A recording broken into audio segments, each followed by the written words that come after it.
Revelation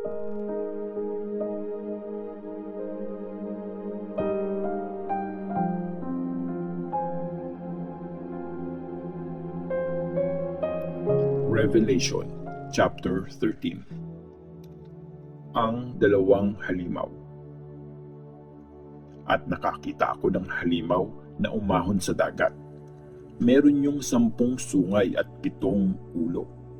Sa bawat sungay nun, merong maliit na korona.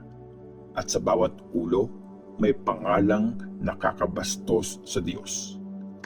Mukhang leopard yung halimaw na nakita ko.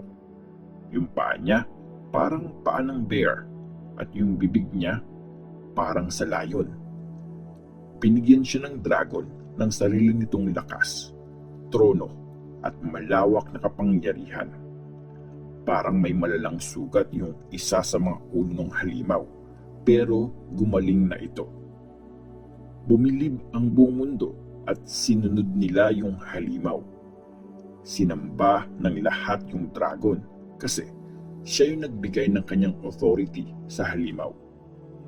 Sinamba din nila yung halimaw. Sabi nila, sino ang kagaya ng halimaw? Sinong makakalaban sa kanya? Pinayagan ng halimaw na magyabang at insultuhin ang Diyos. Pinayagan siya na gamitin ang authority niya ng 42 months. Binastos ng halimaw ang Diyos, ang pangalan niya at ang tirahan niya at lahat ng mga nakatira sa langit.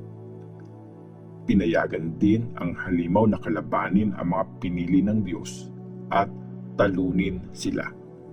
At binigyan siya ng authority sa bawat tribo, bansa, language at lahi. Sasambahin siya ng lahat ng nakatira sa mundo. Pwera lang sa mga taong nakasulat ang pangalan sa libro ng buhay bago pa create ang mundo. Ang tupang pinatay ang may-ari ng librong yon. Makinig ang mga nakakarinig. Pag tinakdakang mahuli, talagang mahuhuli ka.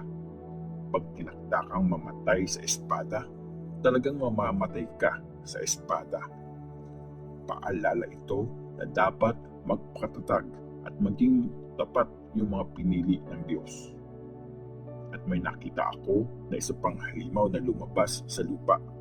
May 2 sungay ito na parang sa tupa at pag nagsalita, parang dragon. Ginamit niya ang lahat ng authority ng unang halimaw. Pinilit ng pangalawang halimaw ang buong mundo at lahat ng nakatira dito na sambahin yung unang halimaw. Siya yung may malalang sugat na gumaling na. Nagpakita ng mga pambihirang himala itong pangalawang halimaw. Nagpaulan pa ng apoy galing sa langit at nakita ng lahat ng tao. Dahil sa mga pambihirang himala na to na pinayagang mangyari sa harap ng unang halimaw, naloko nito ang mga tao sa mundo. Inutusan sila ng pangalawang halimaw na gumawa ng rebulto ng unang halimaw na nasugatan ng espada pero nabuhay. At pinayagan ng pangalawang halimaw na bigyan ng buhay yung rebulto ng unang halimaw para makapagsalita ito at patayin ang mga hindi sasamba sa kanya. Pinilit din ng pangalawang halimaw na markahan ang lahat sa kanang kamay o sa noo. Mahina man sila o malakas, mayaman o mahirap, malaya o alipin. Ginawa yun para walang pwedeng bumili at magbenta unless meron siyang marka ng pangalan ng halimaw o ng number na equal sa pangalang yun. Kailangan ng karunungan dito. Maiintindihan ng matalino ang ibig sabihin ng number ng halimaw kasi number ito ng isang tao. Ang number ay 666.